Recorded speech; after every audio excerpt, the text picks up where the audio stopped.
My mother-in-law insisted on planning our baby shower, but her guest list revealed a secret that ended our marriage. When Brendan and I announced we were expecting our first child, his mother Vivian immediately swooped in like a perfectly coiffed vulture. "Darling, you just focus on growing that precious baby," she said, placing her manicured hand on my barely there bump. "Let me handle everything else." At first, I was grateful. Between morning sickness and my demanding job at the marketing firm, I barely had energy to brush my teeth, let alone plan a party. Vivian seemed genuinely excited about her first grandchild, but something felt off when she insisted on handling the invitations herself. "It's a surprise, sweetie. Trust me, I know exactly who needs to be there," she'd say whenever I asked about the guest list. Every time I offered to help with addresses or suggest friends to invite, she'd wave me off with that practiced smile. Brendan thought it was sweet. "Mom just wants everything perfect for her first grandchild," he said. "Let her have this." The shower was scheduled for Saturday afternoon at Vivian's prestigious country club. She'd rented the entire garden pavilion, complete with a 3-tier cake and enough pink decorations to blind someone. Everything was beautiful. Too beautiful, actually. Like she was trying to impress someone specific. That morning, my phone started buzzing with confused texts from friends. "Hey, did I miss something? When's your shower?"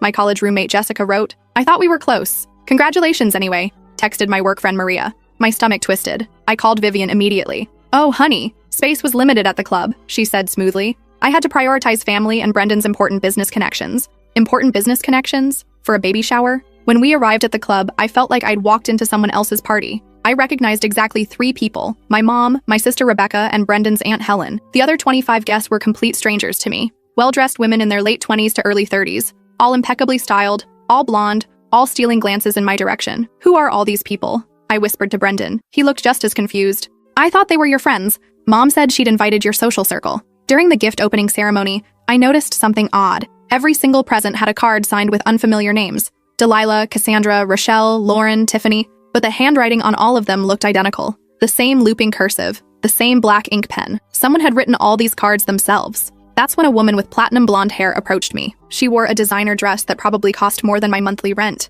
"Congratulations, dear," she said with a smile that didn't reach her eyes. "I'm Delilah Morrison. We have so much to catch up on." "I'm sorry, have we met?" I asked. Her smile faltered. "Brendan never mentioned me? That's interesting." Before I could respond, another woman joined us, a redhead with dark roots. "This is incredibly awkward," she said flatly. "He told us you knew about everything." My blood ran cold. "Knew what?" I managed to ask. The blonde woman, Delilah, exchanged a meaningful look with her friend. "About the support group, sweetheart." "What support group?" "The one for Brendan's other women," she said matter-of-factly. "Vivian started it after wife number 2 couldn't handle the transition." The world tilted sideways. Wife number 2? That's when I really looked around the pavilion and realized what I was seeing. 25 women, all blonde or recently blonde, all around my age, all watching me with a mixture of pity, recognition, and something that looked like relief. "You're wife number 4, the redhead said gently. "I'm Cassandra Hayes, wife number 3, divorced 8 months ago when I found out about the others." My legs nearly gave out. I grabbed the back of a chair to steady myself. "4 wives?" I whispered.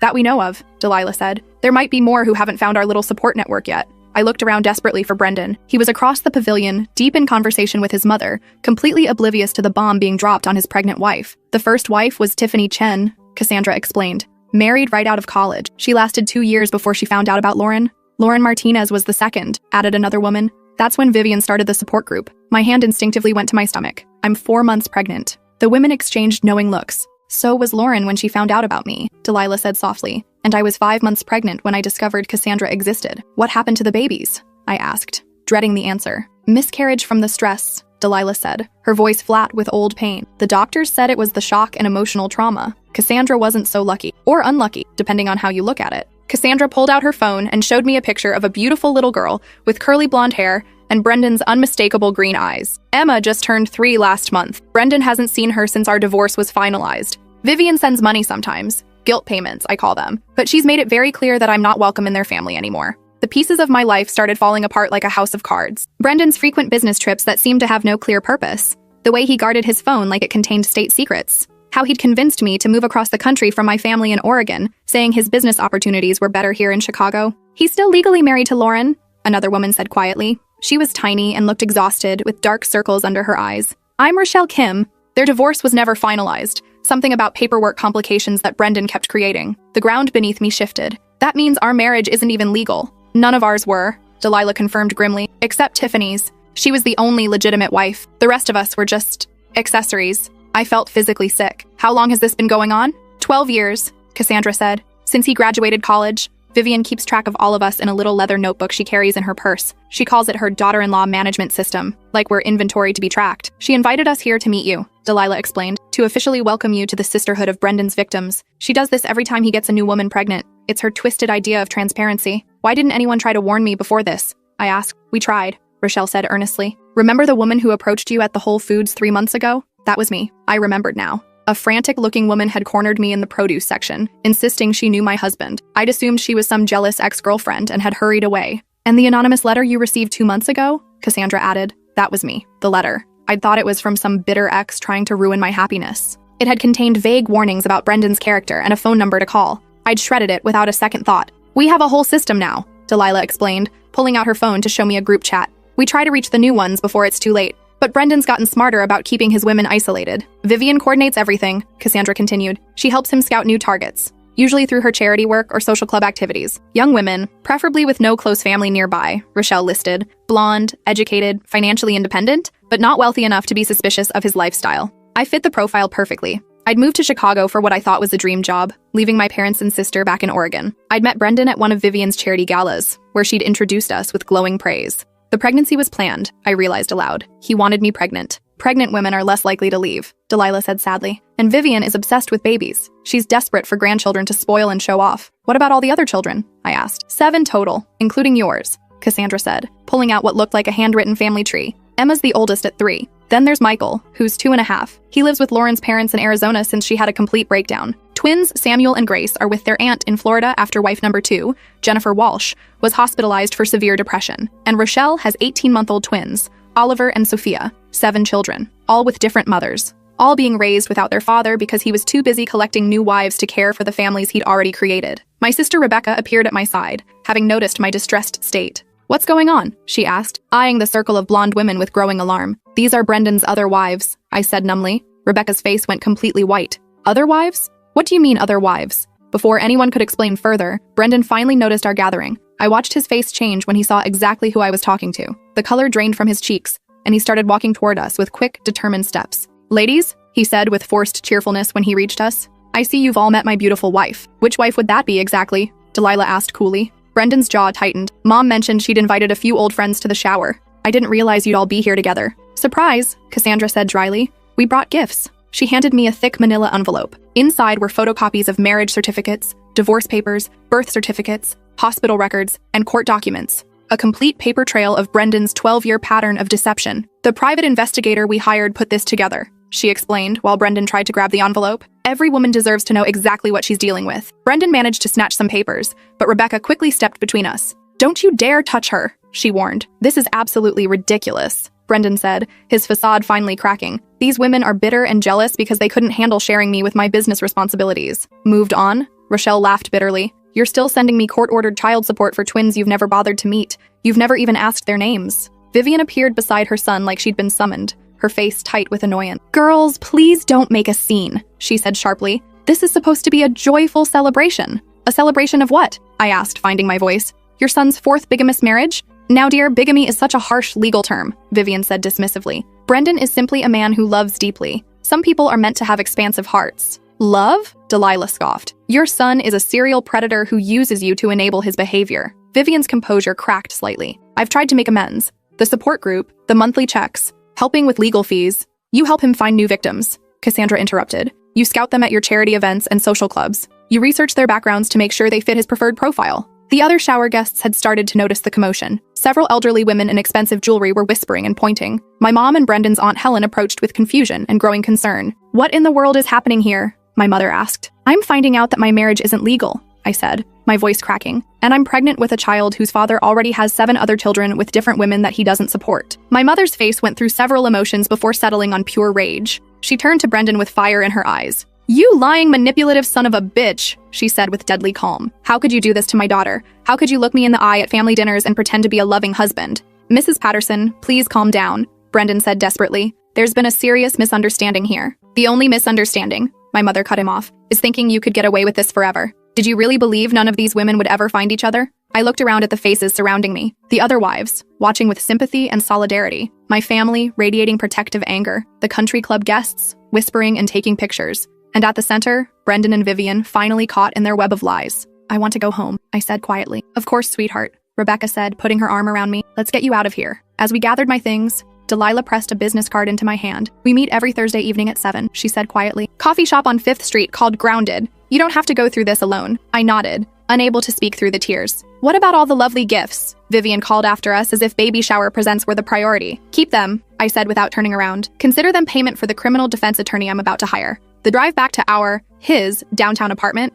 was a blur of tears, phone calls, and planning. Rebecca drove while talking to our dad, who immediately started looking up flights. My mother called her attorney friend for referrals. Everyone sprang into action while I sat in shocked silence, processing the magnitude of Brendan's deception. The apartment felt different when we walked in. The photos on the walls of our happy life together now looked like evidence in a crime scene. The nursery we'd been preparing felt like a monument to my naivety. Rebecca helped me pack while we waited for my parents. She found Brendan's home office unlocked and discovered a filing cabinet full of disturbing documents. Bank accounts I'd never heard of. Life insurance policies on women I now knew were his other wives. A detailed calendar system tracking when each woman was ovulating. This is so much worse than just bigamy, Rebecca said, photographing everything. This is systematic fraud and possibly identity theft. That evening, as I sat in a hotel room near the airport with my family, Brendan came looking for me. Hotel security footage would later show him pacing in the lobby for hours, making increasingly frantic phone calls. He finally got through to my phone around midnight. We need to talk, he said, desperation and anger in his voice. I think we're past talking, I replied, not looking up from the legal documents.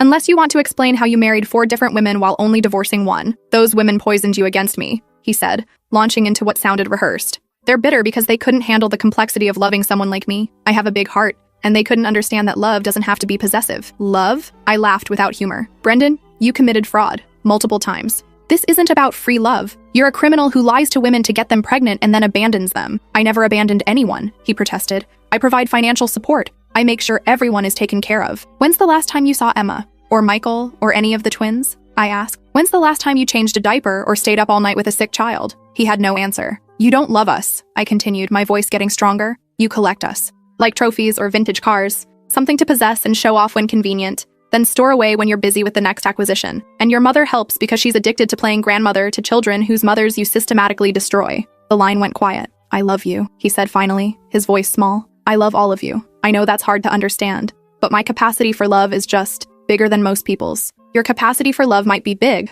I said, surprised by my calm tone, but your capacity for responsibility is non-existent. Love isn't just a feeling, Brendan. It's a commitment. It's showing up every day, especially when it's hard. You've never done that for anyone. 3 months later, I was back home in Oregon, living with my parents while working with attorneys to untangle the legal nightmare Brendan had created. The divorce was complicated by the invalid marriage, but there were still custody and child support issues for the baby. I joined the Thursday evening support group via video call from my childhood bedroom. There was something deeply healing about talking to women who understood exactly what I'd been through. We shared resources, legal advice, childcare strategies, and most importantly, the truth that none of us were to blame. Delilah had become our group leader over the years. She'd been tracking Brendan's patterns the longest, and had developed an extensive system for warning new targets. They'd successfully intervened in 3 potential relationships since my shower, probably saving those women years of trauma. He's getting increasingly sloppy, Delilah reported during one weekly call. Vivian's frustrated that her recruitment system isn't working anymore. Word is getting out in their social circles, and several charity organizations have quietly removed her from their boards. The support group had also connected with wives we hadn't known about.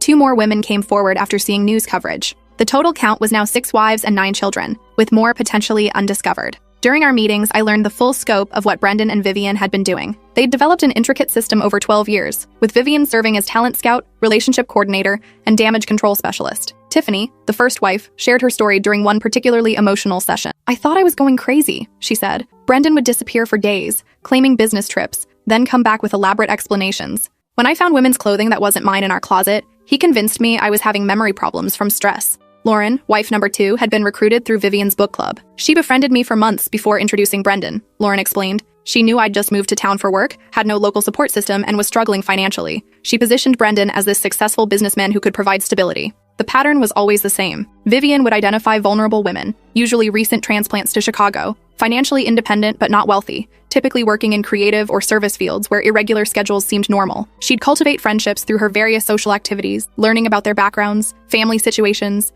and emotional vulnerabilities. Then she'd engineer a chance meeting with Brendan at one of her events. He'd sweep them off their feet with lavish attention, expensive gifts, and promises of a perfect future together. The relationship would move quickly, usually engagement within 6 months and marriage within a year. He's incredibly convincing, Jennifer, wife number 2, shared during one call. He makes you feel like you're the most important person in the world. He remembers every detail you tell him, surprises you with thoughtful gestures, introduces you to his successful friends. By the time you're married, you're completely dependent on him emotionally and often financially. The pregnancies were always planned, though the women didn't realize it at the time. Brendan would sabotage birth control or pressure for children with talk about how much he wanted to start a family. Once pregnant, the women were effectively trapped, emotionally invested, financially dependent, and isolated from their original support systems. I had terrible morning sickness with the twins, Rochelle shared. Brendan hired a housekeeper and convinced me to quit my job to focus on my health. I thought he was being supportive, but really he was making sure I couldn't leave easily. Vivian's role was crucial in maintaining the deception. She managed Brendan's complicated schedule,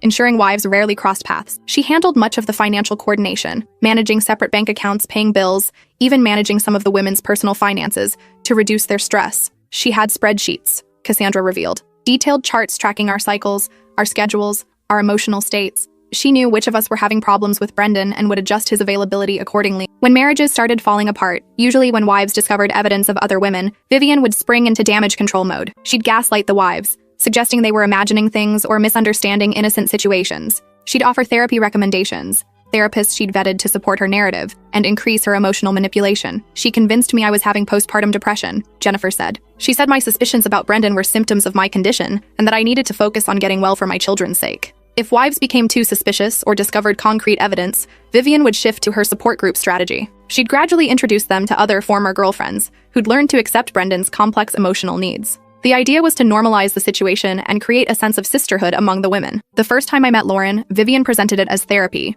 Delilah explained. She said Lauren had gone through similar jealousy issues and could help me work through my insecurities about Brendan's female friends. Some women bought into this narrative, especially those who were pregnant or had young children and felt trapped. But others, like Cassandra and Delilah, saw through the manipulation and began documenting evidence for legal action. That's when Vivian would get nasty, Cassandra said. She'd threaten custody battles, claim we were unfit mothers, say Brendan would fight for full custody if we tried to leave. She had lawyers on retainer who specialized in intimidating vulnerable women. The breaking point for many wives came when they realized the scope of Brendan's deception, not just multiple relationships, but the financial fraud, forged documents, and identity theft that supported his lifestyle. He had credit cards in my name that I never applied for, Lauren discovered. He'd been using my social security number to open accounts and take out loans. When I left him, my credit was destroyed. 6 months after the shower, I gave birth to Hope in a Portland hospital surrounded by my real family. Brendan appeared with flowers and tears, but I'd already filed restraining orders. I'll change, he promised through the glass of the NICU. I'll divorce the others properly. We can be a real family. You had 9 chances to be a real father, I told him. Hope makes 10.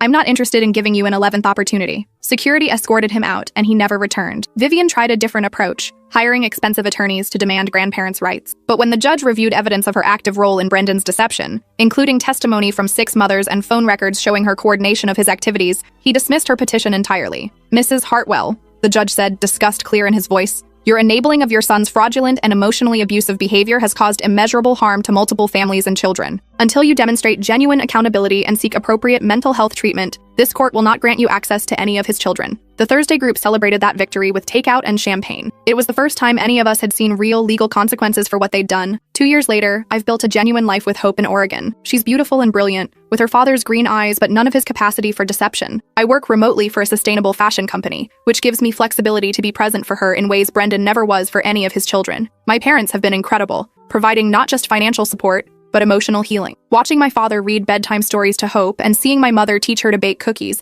has shown me what real, unconditional family love looks like. The Thursday group continues meeting, now with 12 members as more women have come forward. We've become genuine friends, united by our shared experience, but no longer defined by it. Several women have started new relationships with partners who understand their history and support their healing. It's funny, Delilah said during a recent call. Brendan thought he was collecting us, but really he brought together the strongest, most resilient women I've ever known. Last month, Cassandra called with news that felt like justice finally arriving. Brendan had been arrested for federal bigamy charges after one of his newer victims, a woman named Petra who'd found our support group through social media, pressed criminal charges. He's looking at 7 to 10 years, Cassandra reported, and Vivian's been charged as an accessory for her role in facilitating his crimes. The FBI investigation had uncovered even more disturbing details: bank accounts in multiple states, forged documents, identity theft, tax evasion, and what prosecutors called systematic relationship fraud, designed to exploit vulnerable women for financial and emotional gain. Vivian's carefully constructed social facade had crumbled completely. Her membership in exclusive clubs was revoked, her charity board positions eliminated, and her social circle had abandoned her entirely. The woman who'd spent decades building a reputation as a pillar of Chicago society was now facing federal charges and social exile. Justice feels good, Cassandra said, even when it comes late. I agreed, though I knew the real justice was simpler than legal consequences. All of us had escaped. We'd found each other, supported each other through healing, and refused to let his lies define our futures or our children's lives. Sometimes I think about that baby shower and how different my life might have been if those brave women hadn't found the courage to tell me the truth. The shower had been meant to welcome me into Vivian's twisted system, but instead it became the moment I learned to trust my instincts and prioritize my daughter's well-being. I'll always be grateful they refused to let me become another casualty of Brendan and Vivian's sick game. Their intervention probably saved Hope from growing up in a household built on lies, watching her father disappear for mysterious business trips that were actually visits to his other families. Hope is napping now as I finish writing this, her small hand clutching a stuffed elephant Rebecca gave her. She'll grow up knowing her worth isn't determined by any man's attention. She'll know to trust her instincts when something feels wrong, even if everyone around her insists it's normal. Most importantly, she'll know that sometimes the most loving thing people can do is tell you the truth, even when it destroys everything you thought you knew about your life. The Thursday group taught me that real love doesn't require you to share it with multiple people in secret. It asks you to show up consistently for the people who matter most.